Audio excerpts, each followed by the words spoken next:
By 1861, the United States was essentially two entirely different worlds trying to live under a single flag.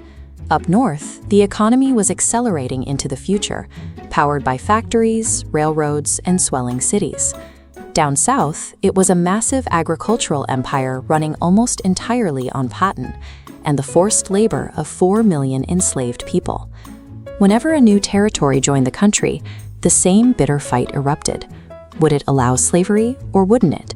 Whoever controlled more states controlled Congress. So for decades, presidents tried to hold the country together with political duct tape. They passed things like the Missouri Compromise and the Compromise of 1850, essentially slapping band-aids on a sinking ship. The tape finally lost its grip in 1860 with the election of Abraham Lincoln. Lincoln was a self-taught lawyer from a log cabin in Kentucky, but what made him a threat to the Southern establishment was his firm opposition to the expansion of slavery. He won the presidency without carrying a single Southern state. Before Lincoln even had time to unpack his bags in Washington, South Carolina officially seceded from the Union. Within a matter of weeks, Mississippi, Florida, Alabama, Georgia, Louisiana, and Texas followed suit, joining forces to create a separate government, the Confederate States of America. The decades of temporary fixes had failed entirely. The political fracture was now a physical reality on the map, guaranteeing that a direct military confrontation could no longer be avoided. When Confederate cannons opened fire on a Union outpost in South Carolina, they launched a massive bombardment that lasted for 34 straight hours. Looking at the battered interior of Fort Sumter, the destruction is obvious, yet miraculously, not a single person was killed during the attack. Because of that relatively bloodless opening, people assumed the ensuing rebellion would be put down quickly and painlessly. When Union and Confederate troops marched toward their first major clash at Bull Run, the mood in nearby Washington, D.C. was almost festive. Civilians literally packed picnic baskets and rode out in carriages to watch the armies fight. That festive atmosphere evaporated by 1862. Down in Tennessee, a battle at a place called Shiloh stretched over 2 brutal days.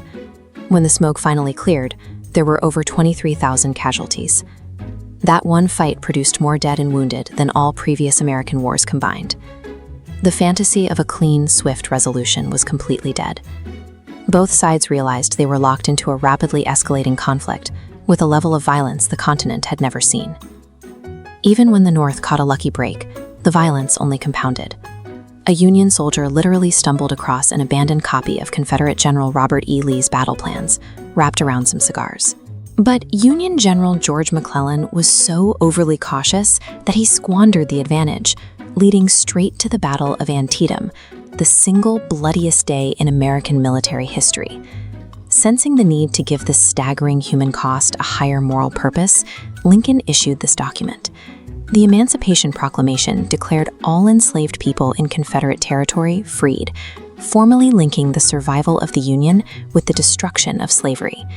This specific decree blocked Britain and France from aiding the Confederacy, since neither could openly support a pro-slavery nation. That momentum eventually carried into Gettysburg, where Union forces found themselves heavily outmatched on a crucial hill called Little Round Top. Completely out of ammunition, an officer named Joshua Chamberlain ordered his men to fix bayonets and charge straight down the rocky slope. Against all odds, the desperate tactic held the Union line intact.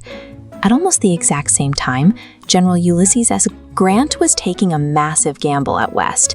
He sent a fleet of Union gunboats right through the firing arcs of Confederate cannons at Vicksburg in the dead of night. They slipped past unseen, allowing Grant to lay siege to the last Confederate stronghold on the Mississippi River. By anchoring the war effort to a concrete moral objective and promoting commanders willing to take severe tactical risks, the Union permanently fractured the Confederacy's strategic momentum. To close out the conflict, the North adopted a strategy called total war. General William T. Sherman believed the fastest way to achieve victory was to break the enemy's psychological will to fight.